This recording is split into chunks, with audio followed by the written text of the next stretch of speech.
Les femmes sont souvent victimes d'un plafond de verre et font face à de nombreux obstacles pour parvenir à des plus hautes fonctions dans certaines entreprises. Raison pour laquelle, dans Between Us, nous allons parler de ces difficultés qu'elles rencontrent. Bienvenue à tous et à toutes. À tout à l'heure.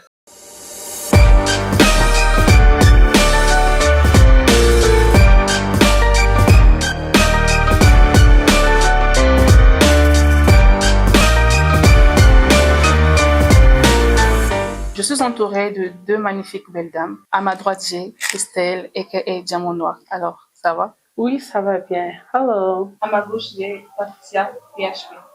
Alors, ça la pêche? Ah oui. Bonjour. Alors, les filles, par rapport au sujet énoncé, Mhm. qu'en pensez-vous? Pour moi, personnellement, je pense que c'est historique. Ça commence depuis l'ancien temps. Et pour moi, je pense c'est la mentalité, au fait. Le fait qu'on a déjà adapté cette mentalité que c'est papa qui doit aller au travail et maman reste à la maison. Du coup, la société est déjà habituée à cette culture-là.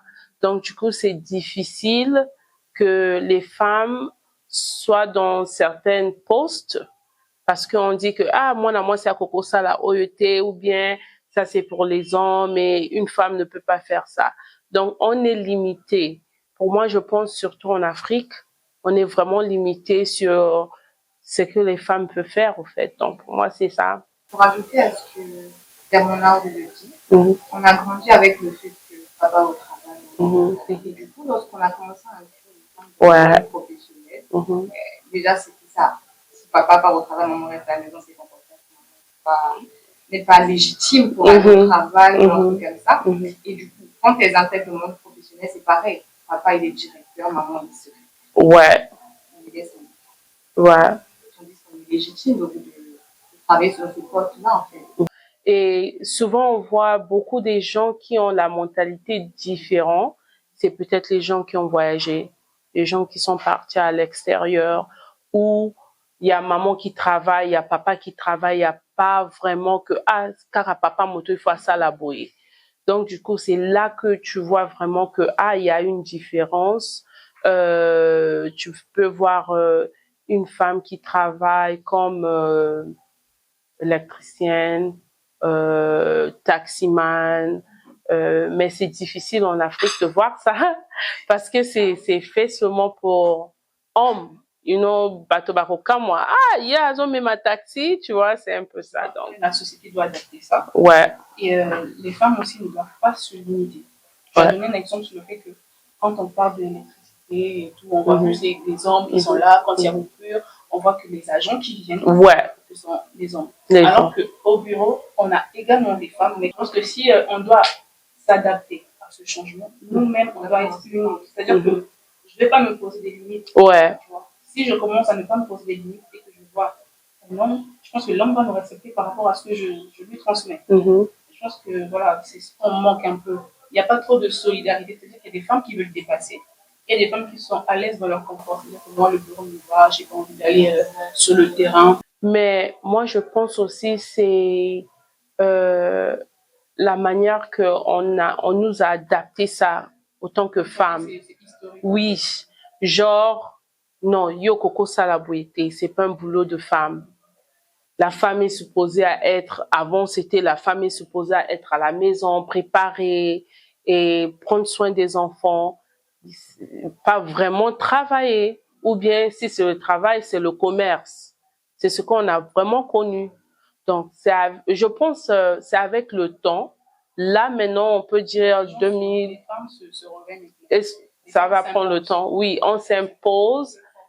Oui, on s'impose plus. Et je pense avec le temps, peut-être, on va arriver là-bas. Mais là, je vois plus que les femmes sont un peu plus ouvertes.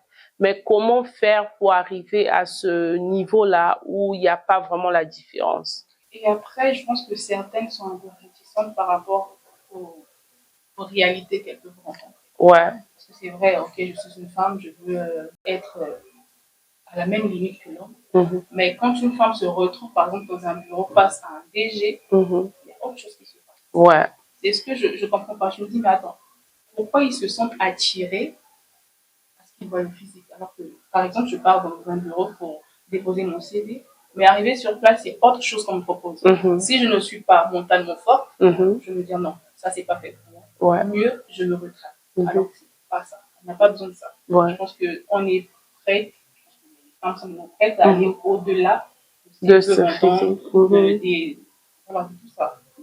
Déjà, le changement doit passer par nous-mêmes.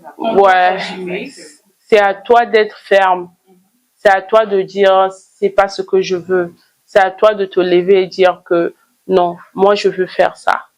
Tu vois, parce que il y a ces temps où tu te retrouves quelque part et tu dis à une personne, non, moi j'ai accompli ça. Ah, on peut te dire, ah, na âge na yo, mobile no azanani, papa no azanani. Parce que on ne croit pas que une femme, quand tu es seule, tu peux accomplir certaines choses. Mais non, comment faire de éliminer cette mentalité? C'est ça, en fait. Comment on peut faire quand une personne te voit, il voit, ah, ça c'est Christelle, ça c'est Sephora, ou bien ça c'est Patty. Comment on fait? Après, moi, je pense que, comme j'ai dit, il faudrait qu'on s'assume et qu'on soit unis. Ouais. Nous sommes deux. Donc, trois sur ce plateau.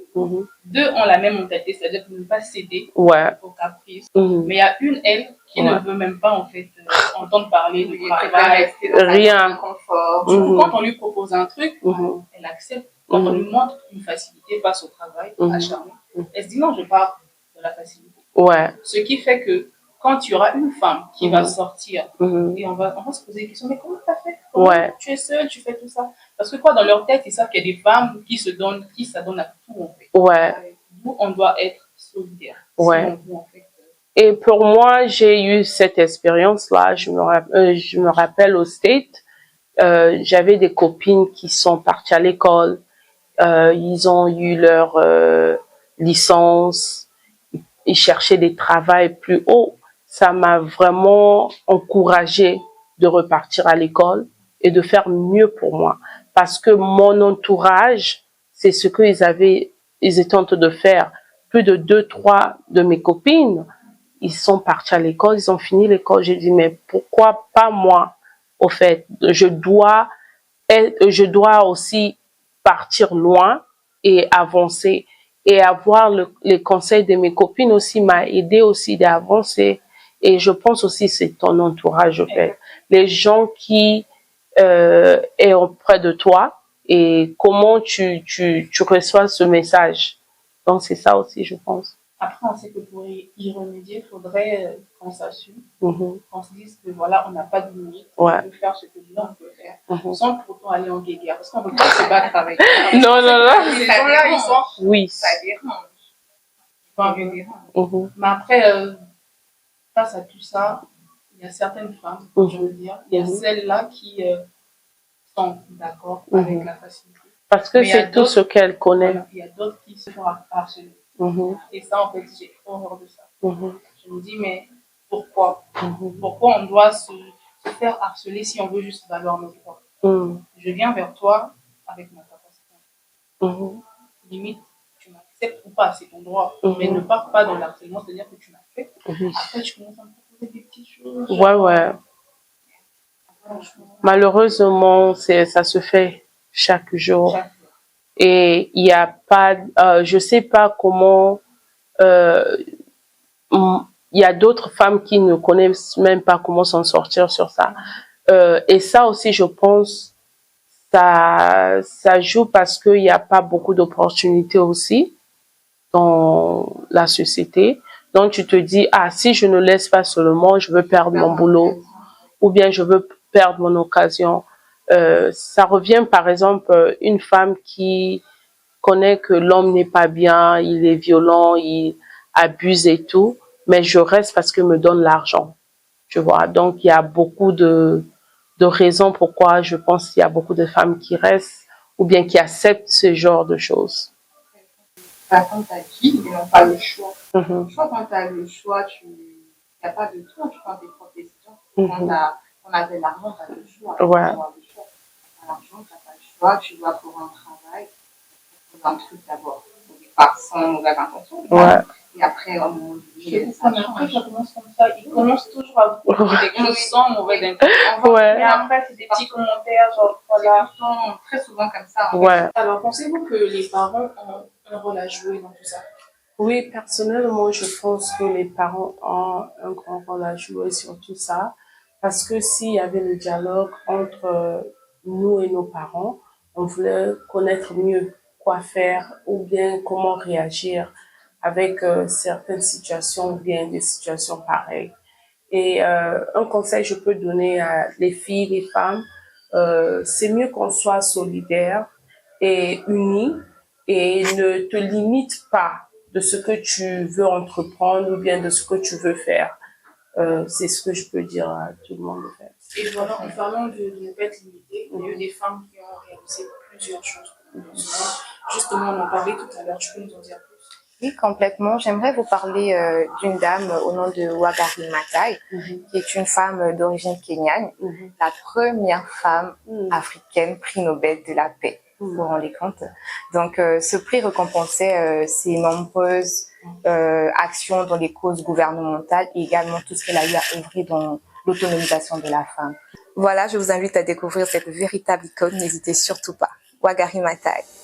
Nous sommes déjà à la fin de notre débat. On se donne rendez-vous prochainement pour un autre thème.